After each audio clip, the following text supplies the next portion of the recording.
The gunfire had stopped. Dust hung in the air like a funeral shroud over the Missouri prairie. The September sun beat down on the bodies scattered across the road, Union blue staining red into the dry earth. And in the middle of it all, Bloody Bill Anderson was walking, not riding, walking. His boots crunched on the gravel as 40 pairs of eyes watched him move toward the dying soldier. His men sat frozen on their horses. The wounded Union private lay propped against a fence post, one hand pressed to the hole in his stomach, the other reaching out, reaching toward the most feared man in Missouri. The soldier's lips moved, barely a whisper, but everyone heard it. Water. Please. Just water. Bill Anderson stopped 3 feet from the dying man. His hand moved to his hip, but not to his revolver, to his canteen, the same dented tin canteen he had carried since before the war, the one with the inscription scratched into the bottom that nobody was allowed to read. What happened next would haunt witnesses for the rest of their lives, but to understand why Bloody Bill Anderson, a man with 53 scalps braided into his saddle, the man who had executed 24 unarmed prisoners at Centralia just weeks before, would give water to a dying enemy. We need to go back to the beginning, to before the blood, to before the monster. Because Bill Anderson was not born Bloody Bill. He was born William Thomas Anderson in 1840 in Hopkins County, Kentucky, the second of at least 4 children. By all accounts, a quiet boy. His mother Martha would later say he was the gentle one, the one who could not stand to see animals suffer, the one who would carry injured birds inside to nurse them back to health. The family moved west in the 1850s, chasing land and opportunity like so many others. They settled near Council Grove, Kansas Territory, a wild frontier where the law was whatever a man could enforce with his own hands, and yet young William Anderson was remembered as kind. A neighbor who knew the family before the war would later testify, "That boy would give you the shirt off his back. Never saw him raise a hand to nobody. His father was hard, sometimes cruel. But William, he had his mother's heart." But here is what that neighbor could not know, what no one could know. That kind hearts do not survive what was coming, that the gentle boy would become the most feared guerrilla in Missouri history, and that it would take exactly one thing to transform him completely. One death, one sister, one collapsing building in Kansas City. But we are getting ahead of ourselves. In 1857, the Anderson family moved again, this time to Missouri. They settled in Jackson County, right in the heart of what would become the most contested, bloodiest ground of the entire Civil War. The border between Kansas and Missouri. The fault line between free state and slave state. The place where neighbor would kill neighbor and brothers would choose opposite sides. William Anderson was 17 years old when they arrived.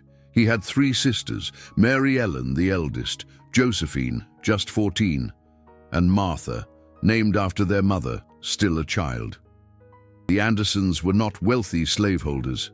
They were working farmers, struggling to build a life on the frontier, but they were Southerners by heritage. And in Missouri in 1857, that heritage was about to become a death sentence. The violence started before the war officially began. Along the Kansas-Missouri border, organized groups of armed men had been fighting for years. From Kansas came the Jayhawkers, abolitionists who believed they were fighting for freedom. From Missouri came the Bushwhackers, Southern sympathizers who saw the Jayhawkers as invaders and murderers. Both sides burned farms, both sides killed civilians, both sides committed atrocities that would be remembered for generations. But here is what the history books often forget. For the people living on that border, there was no right side.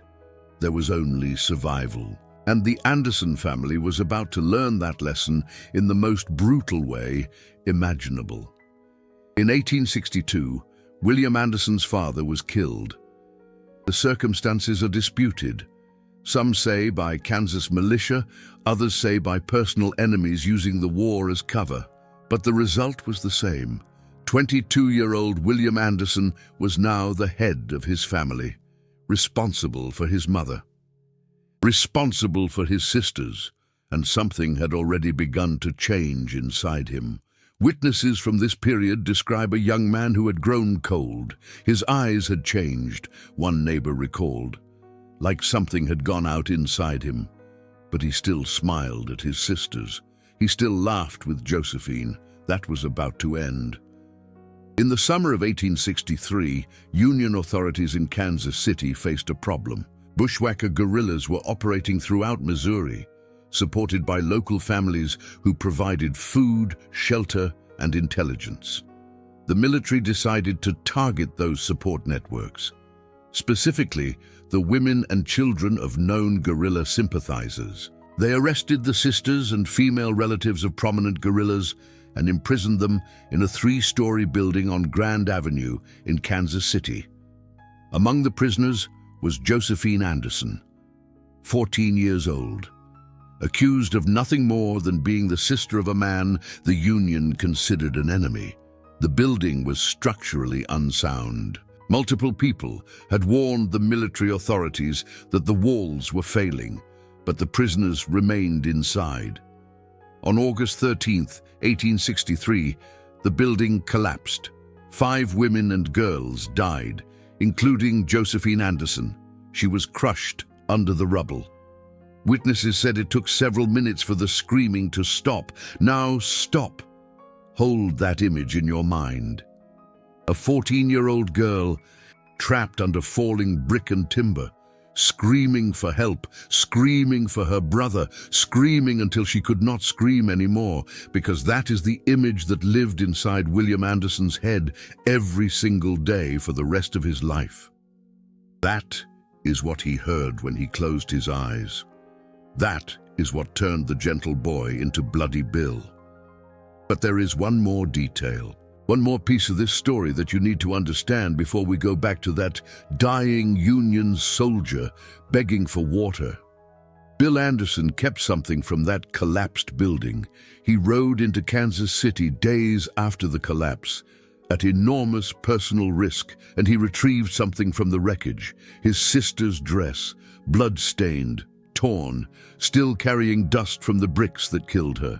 He would carry that dress in his saddlebag for the next 18 months, every single day, until the day he died. And on that dress was a note, a message Josephine had written to him before she was arrested. We do not know all of what it said, but witnesses who saw Bill take it out, late at night, when he thought no one was watching, said he would read it over and over. And sometimes, just sometimes, they saw him weep, but never during the day. During the day, there was only the killing. Within weeks of Josephine's death, William Anderson joined Quantrill's Raiders, the most notorious Confederate guerrilla unit in the Trans-Mississippi Theater. He brought fury with him that stunned even hardened killers at the Lawrence Massacre on August 21, 1863. Just 8 days after Josephine's death, Anderson and the guerrillas killed between 150 and 200 men and boys in the Kansas town. Anderson personally executed multiple unarmed civilians. He was described by other raiders as being in a trance of violence, like a man possessed. But here is what no one talks about. That same day, in the middle of the killing, Anderson stopped a fellow guerrilla from executing a young boy, maybe 13 years old, hiding in a barn. The guerrilla had his pistol raised. Anderson stepped between them. "Not that one," he said. The guerrilla asked why. Anderson did not answer. He just stared until the man lowered his weapon. The boy survived. He would later become a minister in Nebraska. This is who Bill Anderson was. A man capable of unimaginable cruelty, and also capable of moments of mercy that made no sense to anyone who witnessed them. A walking contradiction, a monster with a heart that was not quite dead. And that brings us back to Missouri, fall of 1864. By this point, Bloody Bill Anderson had become something close to a myth. His reputation preceded him like a shadow. Union soldiers spoke his name in whispers. Farmers on both sides of the conflict hid when they heard hoofbeats, because you could not know if the approaching riders were the salvation or the slaughter. Anderson now commanded his own band of guerrillas, maybe 40 to 60 men at any given time. Among them was a 17-year-old named Frank James and his younger brother Jesse, just 16. The James boys were learning their trade under the most brutal teacher in Missouri. The guerrillas lived in the brush, the deep woods and hollows of the Missouri countryside. They moved constantly, never sleeping in the same place twice. They struck without warning and vanished like ghosts, and they showed no mercy to anyone wearing Union blue. Well, almost no mercy, because there were moments that did not fit the legend, moments that survivors would recall decades later with confusion still in their voices. An old guerrilla who rode with Anderson that summer would later tell a journalist, "You could not predict that man. I've seen him execute 10 Union soldiers without blinking. Then the next day, he gives his last biscuit to a captured private and tells him to go home to his mama." Made no sense, never did. But it made sense if you understood what lived inside Bill Anderson's head. If you understood about Josephine, about the dress in his saddlebag, about the note he read every night. The Union soldiers he killed were not people to him. They were the institution that murdered his sister. They were revenge made flesh. But every once in a while something would break through, some reminder of the humanity he had lost, some echo of the gentle boy he used to be. And on that September day in 1864, on a dusty road somewhere in Missouri, that echo returned. It started as a routine ambush. Anderson's scouts had spotted a small Union patrol moving along a back road. Maybe 15 soldiers, no artillery, no reinforcements nearby. Easy pickings for guerrillas who had perfected the art of surprise attack. They hit the patrol at a bend in the road where the trees grew thick on both sides. The first volley took down half the soldiers before they even knew they were under attack. The rest scattered, trying to find cover, but there was nowhere to hide. The guerrillas poured from the tree line on horseback, revolvers blazing. It was over in less than 3 minutes. Bill Anderson had personally shot 4 men during the attack. He was reloading his Navy Colt when he noticed movement near the fence line. A Union soldier, young, maybe 19 or 20, had crawled away from the road and propped himself against a fence post. He was still alive, barely, one hand pressed to his stomach where a ball had torn through him. The wound was mortal. Anyone could see that. He had minutes left, maybe less. The soldier saw Anderson approaching and tried to speak, but all that came out was a wheeze. One of Anderson's men rode up alongside, Archie Clement, his young lieutenant, a man whose cruelty was legendary, even among guerrillas. Clement raised his revolver toward the dying soldier. "Let me finish him, Bill." Anderson held up one hand. "Wait." He dismounted. His boots hit the ground and he walked slowly toward the fence line. The dying soldier watched him come with eyes that were already beginning to fade. Eyes that held terror, yes, but also something else, something that looked almost like hope. The soldier's lips moved again. This time, Anderson was close enough to hear. "Water. Please. I am so thirsty. Please." Clement called out from his horse. "Bill, what are you doing? He is dead already. Let us move before reinforcements come." But Anderson did not move. He stood there looking down at the dying boy, and something changed in his face, something that his men had never seen before, something that looked almost like pain.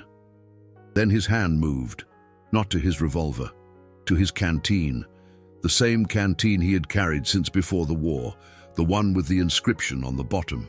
He unscrewed the cap, knelt down beside the dying soldier, and with a gentleness that seemed impossible from hands that had killed hundreds, he raised the soldier's head and brought the canteen to his lips. Water poured over cracked lips. The soldier drank. His eyes locked onto Anderson's face with an expression that witnesses would remember for the rest of their lives. "Thank you." Anderson said nothing. He just held the canteen there, letting the dying man drink until he could drink no more. Behind him, his guerrillas sat in stunned silence. Jesse James, 17 years old, watched from his horse with eyes that would never forget this moment. Decades later, in an interview near the end of his life, Jesse would describe it this way: "I seen Bill Anderson do terrible things I cannot speak of even now. But that day with the canteen, that was the only time I ever saw him look human again, like whoever he used to be was still in there somewhere, just buried real deep." The dying soldier finished drinking. His head fell back against the fence post. His hand reached up and touched Anderson's coat sleeve. "What is your name?" Anderson looked down at him for a long moment. When he spoke, his voice was barely audible. "My name does not matter, but my sister's name was Josephine. She was 14. They killed her, so now I kill them, all of them." The soldier's eyes widened with understanding, not fear, something deeper, recognition. "I have a sister too." "She is." He could not finish. The light was fading from his eyes. Anderson stood up. He looked at the canteen in his hand. For just a moment, his fingers traced the inscription on the bottom. The inscription no one was allowed to see. Then he did something no one expected. He left the canteen with the dying man, just placed it beside him on the ground and walked away, back to his horse, back to his men, back to the killing. As he mounted up, Archie Clement rode alongside him. "Bill, why? Why did you do that?" Anderson did not answer. He just kicked his horse forward and started down the road. The question hung in the air like the dust they left behind. Behind them, the dying Union soldier lay against the fence post. His hand found the canteen. His fingers traced the inscription on the bottom. We do not know if he could read it before the end came. We do not know what his last thoughts were, but we know what that inscription said: "For my brother, so he never thirsts." It was a gift from Josephine, given to William Anderson years before the war, before the killing, before any of this madness began. And now it lay beside a dying Union soldier in the Missouri dirt, because somewhere inside bloody Bill Anderson, buried under the grief and the rage and the 53 scalps on his saddle, there was still a brother who had been loved, still a boy who could not stand to see suffering, still something human, even if it only surfaced for moments, even if it made no sense, even if everyone who witnessed it would spend the rest of their lives trying to understand it. But this moment with the canteen was not unique. It was part of a pattern that no one at the time could fully explain. Throughout the summer and fall of 1864, there were other incidents, other moments when the monster became briefly human again, and they all had one thing in common. They all involved young soldiers, boys really, soldiers who reminded Bill in some way of the family he had lost. In early September, just weeks before the canteen incident, Anderson's guerrillas captured a Union supply wagon. Among the prisoners were 3 young teamsters, farm boys from Illinois who had been drafted into service and assigned to supply duty. They were not soldiers, really. They were just boys. Anderson's standard practice with prisoners was execution. He rarely made exceptions. His hatred for Union Blue was absolute, but something about these 3 made him pause. "How old are you?" he asked the youngest. The boy could barely speak through his terror. 17, sir. 17. The same age as Jesse James, the same age Bill Anderson had been when his father was killed. "Go," Anderson said. "All 3 of you, walk that way. Do not stop walking until you cannot see us anymore. And if I ever see you in blue again, I will not ask questions first. The boys ran. They survived the war. One of them, decades later, would write a letter to a Missouri newspaper describing the encounter. "We all knew who had captured us," the letter read. "We knew we were dead men. His reputation was absolute. He killed prisoners. Everyone knew that. So when he told us to go, we could not understand it. We ran and we never looked back. But I have thought about it every day since. Why did he let us go? What made us different from all the others he killed? I never found an answer." But there was an answer. The answer was Josephine. Every time Bill Anderson saw a young person in danger, every time he looked into eyes that held the same fear his sister must have felt in that collapsing building, something broke through his armor. Some memory of who he used to be, some ghost of the brother who had loved his sisters more than his own life. It was not redemption. Nothing could redeem what Bill Anderson had done. The scalps on his saddle were real. The bodies at Centralia were real. The terror he spread across Missouri was real, but it was human. That is what makes his story so difficult. He was not a simple villain.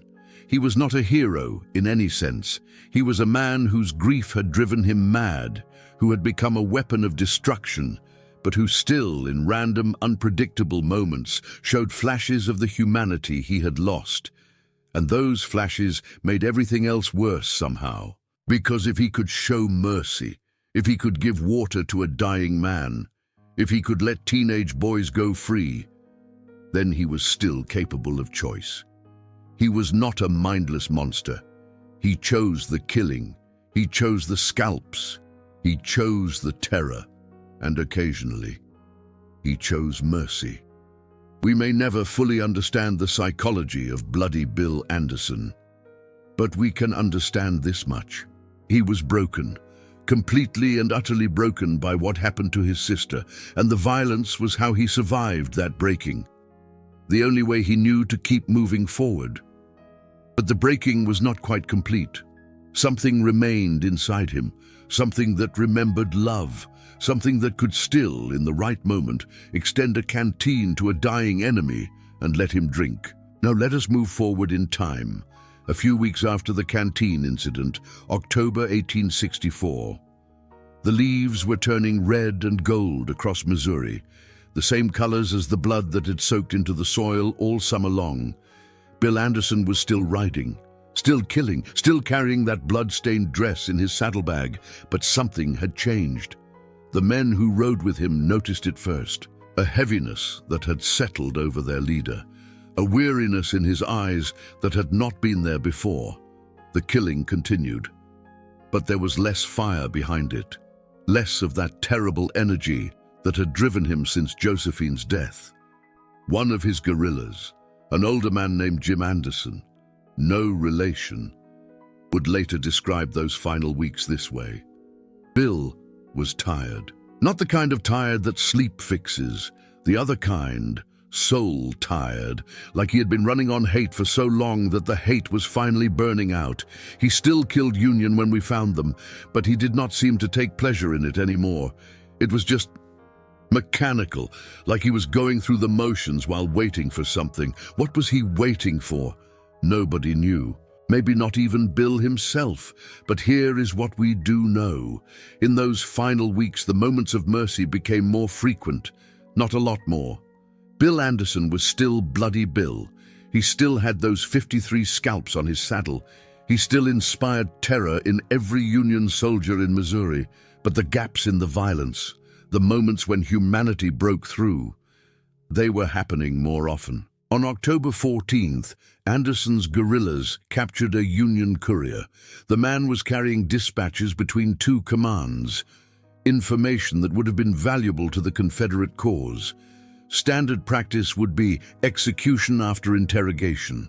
Anderson interrogated the man himself, got the information he needed. Then he looked at the courier for a long moment. "How long have you been married?" Anderson asked. The courier blinked in confusion. 3 years, sir. Children? A daughter. She is 2. Anderson nodded slowly. He reached into his pocket and pulled out something, a small silver coin. He pressed it into the courier's hand. "Go home to her. Do not come back to Missouri. If I see you again, I will not remember this conversation." The courier fled. He survived the war. His daughter grew up to have children of her own, and none of them would ever know that their existence was possible because Bloody Bill Anderson thought of his dead sister at the right moment. But these moments of mercy were like candles in a hurricane, brief flickers of light in an overwhelming darkness. For every prisoner Anderson released, there were dozens he did not. For every teenage soldier he spared, there were grown men he executed without hesitation. The contradiction lived inside him like two separate people occupying the same body. The brother who had loved Josephine and the monster that her death had created. Neither could destroy the other, neither could win. And so Bill Anderson continued riding, continued killing, continued carrying that dress in his saddlebag and reading that note by firelight when he thought no one was watching. But time was running out. Union command had finally decided that Bloody Bill Anderson had to die. Not captured, not tried, dead. They assembled a special force of Missouri State Militia specifically tasked with hunting him down, led by Lieutenant Colonel Samuel P. Cox. These men were hand-picked for one purpose: ending the terror that Bill Anderson represented. They set a trap. On October 26, 1864, near the town of Albany in Daviess County, Missouri, Cox positioned his men in ambush along a road that Anderson was known to use. They had intelligence from informants. They knew approximately when the guerrillas would pass. And they waited. What happened that day has become legend. The facts are disputed. The emotions are not. Anderson rode into the ambush with about 30 men. The odds were against him. Cox had over 300 militiamen hidden along the road, but Bill Anderson had ridden against worse odds before. At Centralia, his 30 guerrillas had destroyed 147 Union soldiers in an open cavalry charge. So when the first shots rang out, Bill Anderson did what Bill Anderson always did. He charged. Straight into the ambush, straight into the gunfire. His men followed because they always followed. Jesse James was among them, 17 years old, riding at Bill Anderson's right hand into what should have been certain death. The battle was chaos, smoke and screaming horses and the constant crack of revolvers. Anderson's guerrillas crashed into Cox's line with the fury of men who had stopped caring whether they lived or died. And in the middle of it all, Bill Anderson took a bullet, then another, then two more, 4 shots, 2 to the head, 2 to the chest. His horse stumbled. Bill Anderson, the most feared man in Missouri, fell from his saddle and hit the dirt of a road he would never leave. He was 24 years old, the same age his sister Josephine would never reach. But here is what happened next. Here is the part that most people do not know. When the fighting ended, when the guerrillas had either escaped or been cut down, the Union militiamen approached Bill Anderson's body. They wanted to make sure he was dead. They wanted proof to show their commanders. One of the militiamen reached down and touched Anderson's coat, looking for weapons, looking for valuables. His hand found the saddlebag. Inside was a dress, a girl's dress, stained with old blood and brick dust, folded carefully despite the violence of its owner's life. And inside, the dress was a note. We do not know everything the note said. The militiaman who found it did not preserve the full text, but he did record certain details in a letter to his wife written that evening. There was a note from his sister. The letter read, "The girl who died in Kansas City. She called him her protector, said he would always keep her safe. There was a line at the bottom, something about water, something about never letting him go thirsty because he always made sure she was taken care of. For my brother, so he never thirsts."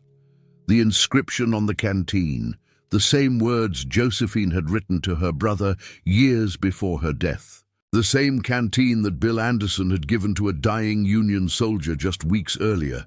He had carried her words with him through all of it, through the killing and the terror and the scalps braided into his saddle, through the darkest acts a human being could commit. And in the end, those words had meant more to him than any of the rest. But the Union militiamen did not see it that way. To them, Bill Anderson was a monster, nothing more. His body was thrown over a horse and carried to Richmond, Missouri, where it was put on public display. For 3 days, let that sink in. For 3 days, the corpse of bloody Bill Anderson was displayed in the town square of Richmond. Men came to spit on it. Women came to stab it with knives and scissors. Children were brought to see the body of the boogeyman who had terrorized their nightmares. What they were stabbing was the body of a 24-year-old man who had carried his dead sister's dress next to his heart for 18 months. What they were spitting on was a boy who had once nursed injured birds back to health, but they did not know that. They could not know that. All they knew was the terror. All they could see was the monster. And maybe that is fair. Bill Anderson had done monstrous things. The scalps were real. The murders were real. The trauma he inflicted on hundreds of families was real and would echo for generations. But here is what those crowds stabbing his corpse missed. Here is what the history books often leave out. On Bill Anderson's body, they found certain personal effects that did not fit the legend. The blood-stained dress, the note from Josephine, a small Bible worn from use with certain passages underlined, passages about grief, about loss, about the destruction that comes when a soul is broken beyond repair. And one more thing, they did not find his canteen, because he had left it with a dying Union soldier on a Missouri road, a boy who reminded him of something he had lost, a moment of humanity in an ocean of blood. The canteen was eventually found. Weeks later, still lying beside what remained of the fence post. The inscription was still visible, "For my brother, so he never thirsts." A Union officer who discovered it recognized the significance. He sent it to Washington, where it was filed away with other relics of the Missouri guerrilla war. It sat in a storage room for decades, a tin canteen with scratched writing on the bottom. The last gift from a sister to a brother. The only act of mercy to survive bloody Bill Anderson's death. We do not know where it is now, lost to history, like so much else from that terrible time. But the story survived. The story of a man so consumed by grief that he became a weapon of pure destruction. A man who killed without hesitation and without apparent remorse. A man who inspired terror in an entire state. And also a man who gave water to dying enemies, who released teenage prisoners, who carried his sister's dress until his last breath. How do we reconcile these things? How do we make sense of a person who contained such opposites? Maybe we cannot. Maybe the point is that we are not supposed to. Bill Anderson was not a lesson. He was not a moral. He was a human being broken by circumstances beyond his control, who responded to that breaking in ways that were both horrifying and tragically understandable. He was a warning about what grief can become when it has nowhere else to go. He was a reminder that monsters are made, not born, and he was proof. Terrible, uncomfortable proof. That even the worst among us never entirely lose our humanity. It is always there, buried under the blood and the rage, waiting for the right moment to surface. For Bill Anderson, those moments were rare. A canteen here, a released prisoner there. Flickers of light in an overwhelming darkness, but they were real. And maybe that is the most disturbing part of his story, because if Bill Anderson could still show mercy, if even Bloody Bill could give water to a dying enemy, then his choices matter. His killings were not the inevitable result of some inhuman nature.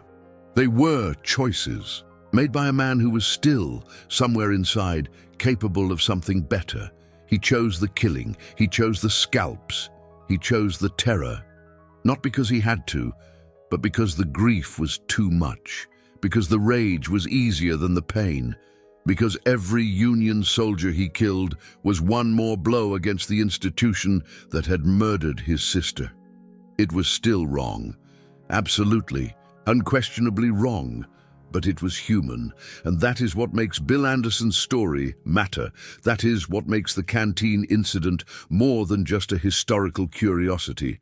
It reminds us that the line between monster and man is not as clear as we would like to believe. It reminds us that the capacity for cruelty and the capacity for mercy can live inside the same heart. It reminds us that grief, left untreated, can destroy everything it touches, including the person carrying it. Now, let us talk about what happened after, because the story did not end with Bill Anderson's death. The men who rode with him scattered across Missouri and beyond, carrying the lessons they had learned, both the terrible ones and the few moments of unexpected humanity. Jesse James was 17 when Bill Anderson died. He had witnessed the Canteen incident. He had seen his mentor show mercy to a dying enemy. And he had also seen 53 scalps braided into a saddle. Both experiences shaped him. In the decades that followed, Jesse James would become the most famous outlaw in American history. He would rob banks and trains and stagecoaches. He would kill men in cold blood, and occasionally, very occasionally, he would show a flash of that same contradictory mercy that had defined Bill Anderson. There are stories of Jesse James giving money to widows after robbing trains, stories of him releasing prisoners who reminded him of someone from his past, stories that sound impossible coming from a man who was also a killer. But Jesse had learned from the best, or the worst, depending on how you look at it. He had learned that violence and mercy could coexist in the same person, that a man could be a monster and still, in rare moments, be something else. It was Bill Anderson's legacy, passed down through blood and fire. Frank James, Jesse's older brother, survived even longer. He eventually surrendered to authorities in 1882 after Jesse's death, and remarkably was acquitted of all charges. He spent his remaining years giving tours of the James family farm, talking to reporters and occasionally offering glimpses into those guerrilla years. In one interview, late in his life, Frank was asked about Bill Anderson, specifically about the Canteen incident. "I was there," Frank said, "not close enough to hear what was said, but I saw Bill give that soldier water, saw him leave his canteen behind, never understood it. Asked him about it later that day. Know what he said?" The interviewer waited. He said, "She would have wanted me to." Then he rode off and did not speak again until nightfall. She, Josephine. Even in death, she was still guiding her brother, still whispering in his ear, still reminding him of who he used to be before the grief consumed everything. It was not enough to save him. Nothing could have been enough to save Bill Anderson from what he had become. The momentum of violence was too great, the trauma too deep, the road too far down to turn back, but it was there, hidden under the blood, hidden under the scalps, hidden in a simple act of giving water to a dying man. And that brings us to the question that matters most. What do we do with this story? How do we hold these contradictions in our minds?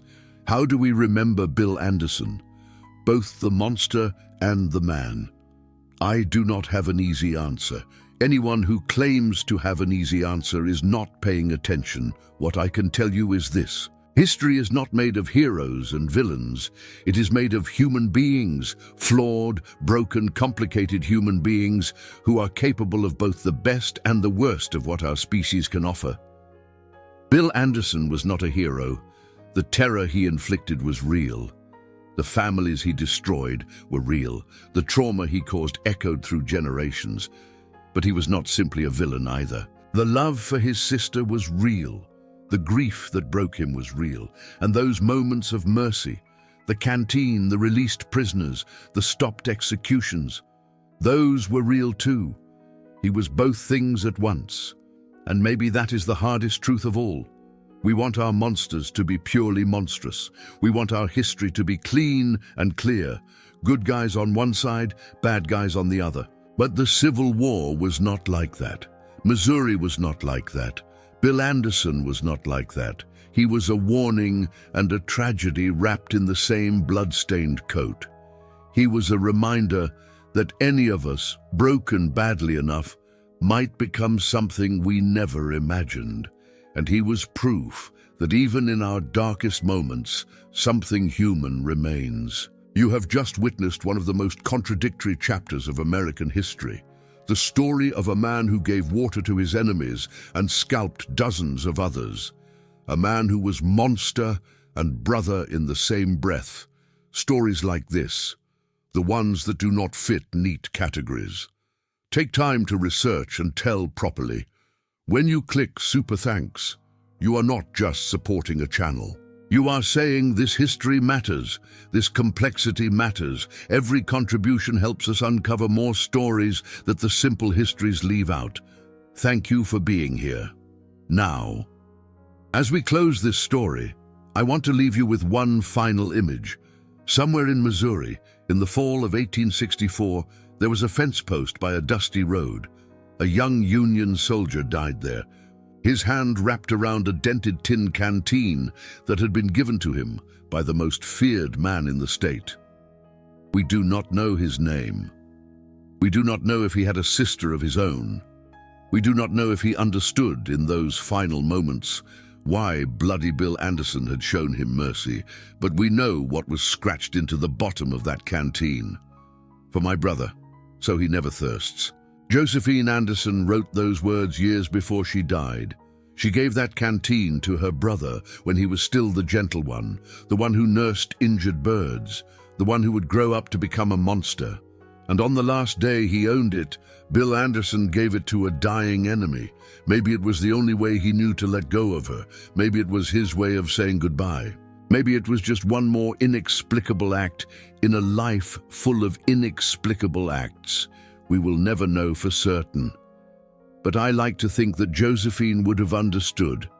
I like to think that somewhere, somehow, she knew her brother was still in there, still carrying her dress, still reading her note, still trying in his broken way to be the protector she remembered. Even as he destroyed himself and everyone around him, even as the blood piled higher than any man could carry, even at the very end. But before we go, there is more to this story that you need to understand. The canteen incident was not an isolated moment of mercy. It was part of something larger, something that historians have struggled to explain for over a century and a half. Bill Anderson's psychology was a battlefield unto itself. To understand this, we need to look more closely at what was happening inside his mind during those 18 months between Josephine's death and his own. Modern psychologists, looking back at the historical record, have identified patterns in Anderson's behavior that suggest something profound was happening beneath the surface of his violence. The contradictions were not random. They followed a logic.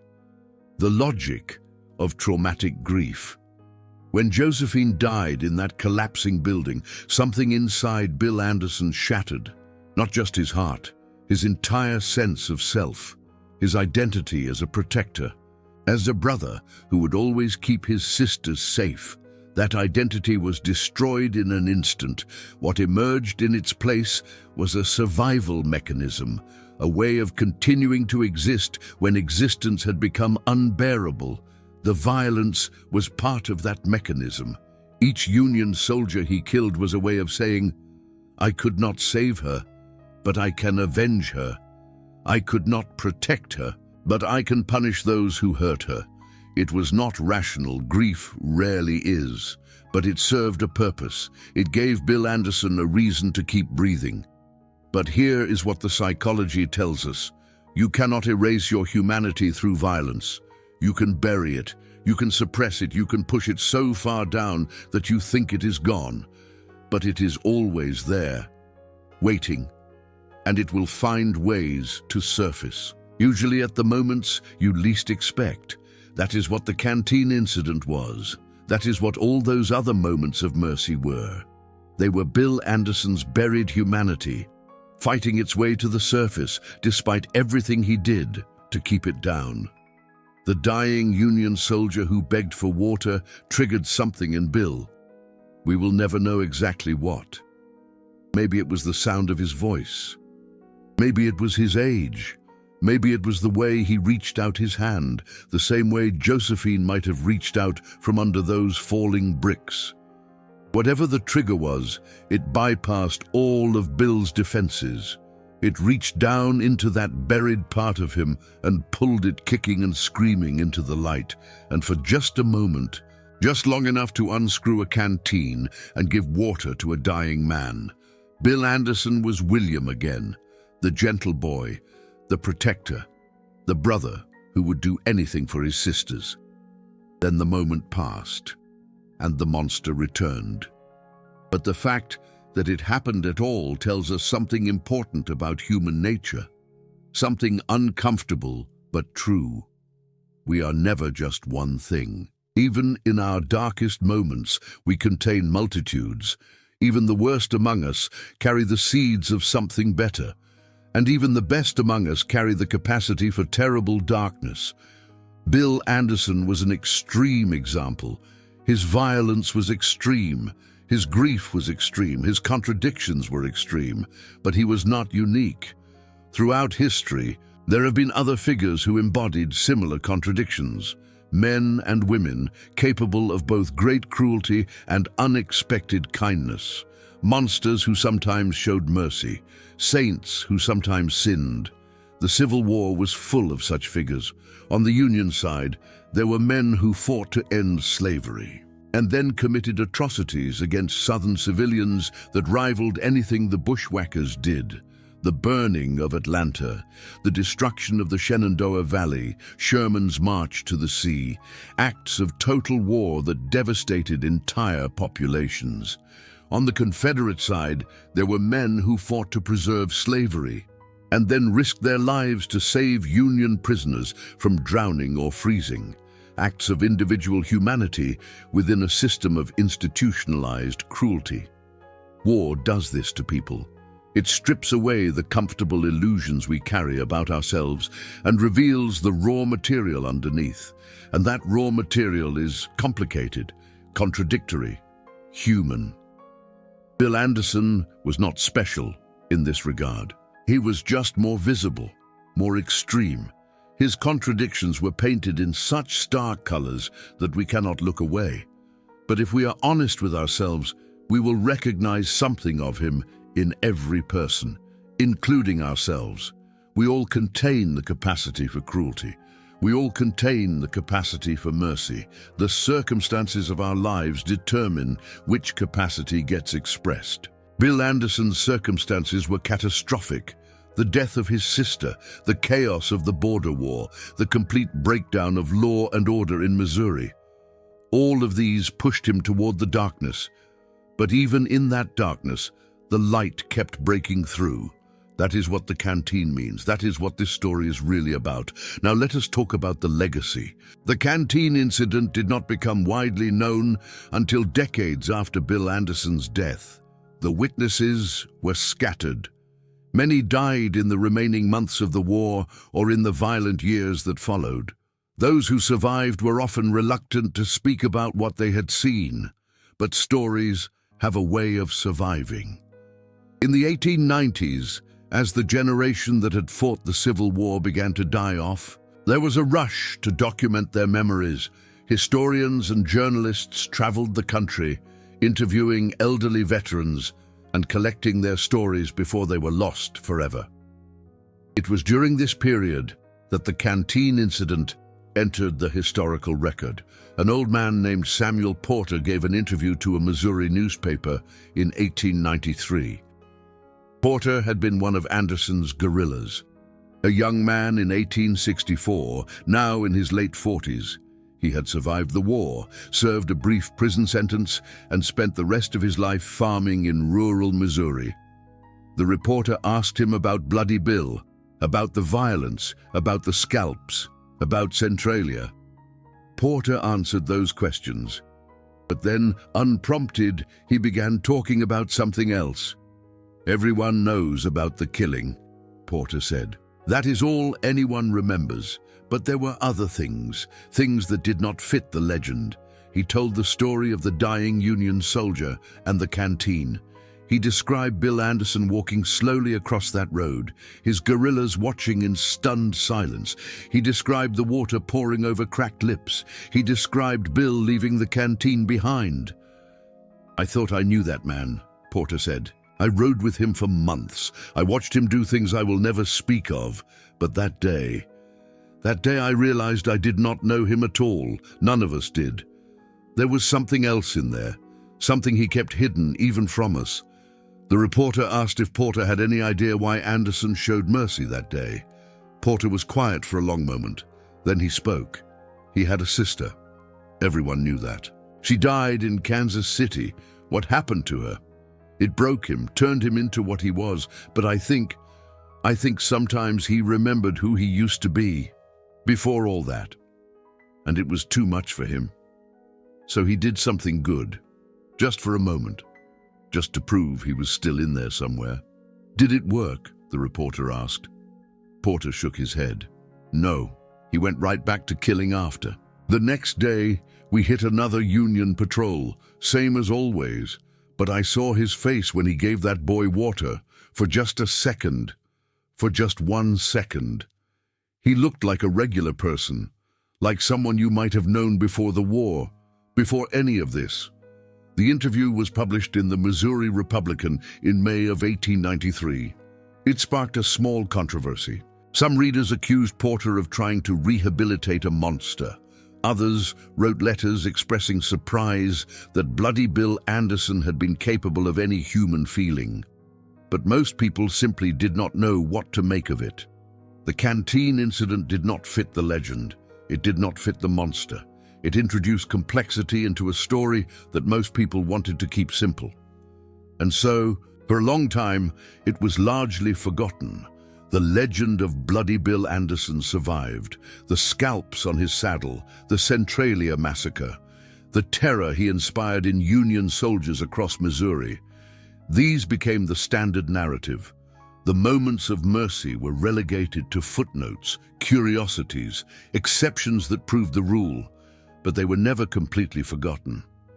In the 20th century, as historians began to take a more nuanced approach to Civil War figures, the Canteen incident resurfaced. Scholars recognized its significance, not as evidence that Bill Anderson was secretly good, but as evidence of human complexity. In 1962, a historian named Albert Castell published the first comprehensive biography of William Anderson. Castell spent years researching the available sources, interviewing descendants, and piecing together the fragmented historical record. His book devoted an entire chapter to what he called Anderson's contradictions. The conventional image of Anderson is that of a psychopathic killer, Castell wrote, and there is much evidence to support this image. But the evidence also reveals moments that do not fit, moments of unexpected mercy that suggest a more complicated psychology. The Canteen incident is perhaps the most striking of these moments. It reminds us that even the most feared men of the Civil War were still fundamentally human beings. Castell's biography sparked renewed interest in Anderson's story. More importantly, it changed how historians approached him. Instead of simply condemning Anderson as a monster, which he certainly was in many ways, scholars began to ask harder questions. What made him? What broke him? What does his story tell us about war, trauma, and the human capacity for violence? These questions have no easy answers, but asking them is important, because if we reduce Bill Anderson to just a monster, we miss the lesson his life offers. We miss the warning about what grief can become. We miss the tragedy of a gentle boy transformed by circumstances beyond his control. We miss the uncomfortable truth that the line between us and the monsters of history is thinner than we would like to believe. And we miss the canteen, that dented tin canteen with its scratched inscription. For my brother, so he never thirsts. Josephine's gift to William, Given in love, years before the war changed everything, carried through blood and fire and 53 scalps, and finally given to a dying enemy on a dusty Missouri road, because even in the heart of darkness, something human remained. That is the story of Bill Anderson and the Canteen. That is the contradiction we cannot resolve. That is the history they do not teach you. But there is one more thing, one final piece of this puzzle that I have saved for the end. Remember earlier, when I mentioned that the canteen was eventually found? Weeks after the incident, still lying beside that fence post, a Union officer discovered it and sent it to Washington. I said it was filed away and eventually lost. That is what most historians believed for over a century. But in 2018, something unexpected happened. A researcher at the National Archives, working on an unrelated project, discovered a box of Civil War artifacts that had been misfiled in the 1870s. The box contained various personal effects recovered from battlefields and guerrilla encounters in Missouri. Among the items was a tin canteen, dented, old, with scratched writing on the bottom, "For my brother so he never thirsts." The researcher recognized the significance immediately. The canteen was authenticated through various methods. The style matched canteens from the 1860s. The handwriting on the inscription matched other samples of Josephine Anderson's writing that had been preserved, and the provenance trail, though incomplete, pointed directly to the 1864 incident. The discovery made national news for about a day. A few history blogs wrote about it. A museum in Missouri expressed interest in acquiring it for display, and then the world moved on. The canteen is now in the collection of the Missouri State Historical Society. You can see it if you visit. It sits in a glass case alongside other artifacts from the guerrilla war: bullets, belt buckles, fragments of Confederate uniforms. Most visitors walk right past it. They do not know what it means. They do not know about the dying Union soldier who drank from it. They do not know about the monster who gave it away. They do not know about the 14-year-old girl who scratched those words into the metal years before the war, when her brother was still gentle and the world was not yet burning. But now you know. Now you understand what that dented tin canteen represents. The complexity of human nature, the persistence of love even through grief, the capacity for mercy that survives even the darkest transformations, and the warning, the terrible, important warning about what we can become when we let our pain consume us. Bill Anderson was not born a monster. He was made into one, by circumstances, by tragedy, by the burning of his world. But even as a monster, he was still human. The canteen proves it. His sister's words, carried through all that blood, prove it. The dying soldier's last drink of water proves it. And that is the story you will carry with you when this video ends. Not just the story of bloody Bill Anderson, but the story of what lives inside all of us, the capacity for darkness, and the light that refuses to die.